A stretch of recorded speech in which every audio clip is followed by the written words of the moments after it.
actually getting to play as Solek. Pretty different from like our Sarentu from the main game, because you get to play as Navi that has lived on Pandora for quite a while, right? It's like an experienced fighter. I mean, he fought in the Battle of Hallelujah Mountains alongside Jake. He lost his clan, and so he has all of this trauma. And so when you see the finishers, you can feel all the pain that Solek has inside of him when he like crushes and takes like the pilot out of the amp suit and throw it away. And yeah, and then try to push like that fast-paced combat, so you could like run and jump, do takedowns from above. Also, the Hydra machine guns you can steal from Samson gunships, right? They can go stealth, they can go guns blazing. That's what we want.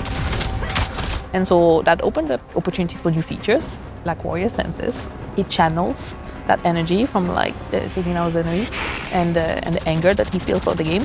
I can take down more enemies faster when I activate this. And we can actually play with the amount of enemies, the amount of danger that we throw at you, because we're giving you some tools to tackle them.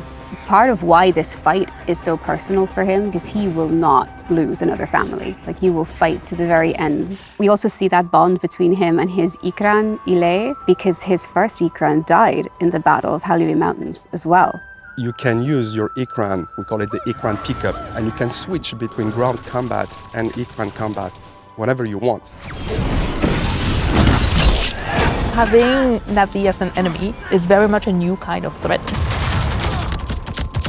It's very strange to see Navi turn against Ewa and turn against Pandora. You know, these Ash Clan, they burn, they kill. You know, Solek is driven by a lot of darkness and a lot of vengeance. The Manquan, of course, also driven by darkness, but they take it to a very different extreme. They're very agile. They're doing basically what the player can do. They can throw grenades and stuff like that. We do have the Manquan foot soldiers, I would call them, and we have the bosses, which are like, you know, our most skilled Manquan characters. And I don't want to spoil too much about the challenge itself, but for us it was very exciting to get to use their personalities to build, like to craft very unique challenges, very unique moments for the players. Because they don't fight fair, they fight for keeps. And they are just ruthless in their constant need for power and domination.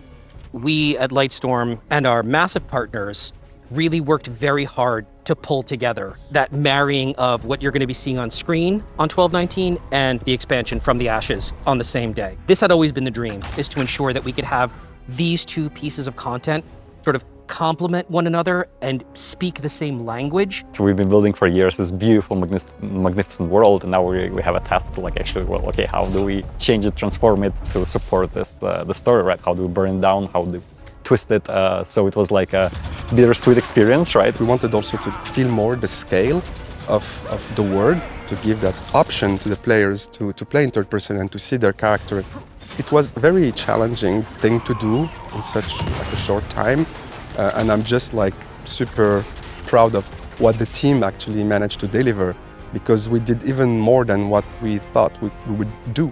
So it's almost like you're playing a completely new game, right? If you played before in the first person, now in the third person, it's like everything feels so new. Yeah, I know the whole team is very excited about that. We created a whole new area because we knew that in the main game, right, or in our story packs, people love to explore Pandora. So we wanted to give them more, of course, right? So we created this whole new ravines region, which is based on the basalt rock formations, right? But we of course added like an alien touch. They're all like twisted, and you know, you see like the flux vortexes there and like basalt floating mountains, and it looks gorgeous. The Sarentu character will be in From the Ashes as a companion. And so it's a chance for players to see their character that they created in a whole new way. If you have played the main game and if you want to, you can like import your save and get to see your own character that you actually customized in the main game. And we have a bunch of other surprises for our players that I don't want to spoil when it comes to the Sarentu character, and I hope they're gonna love it.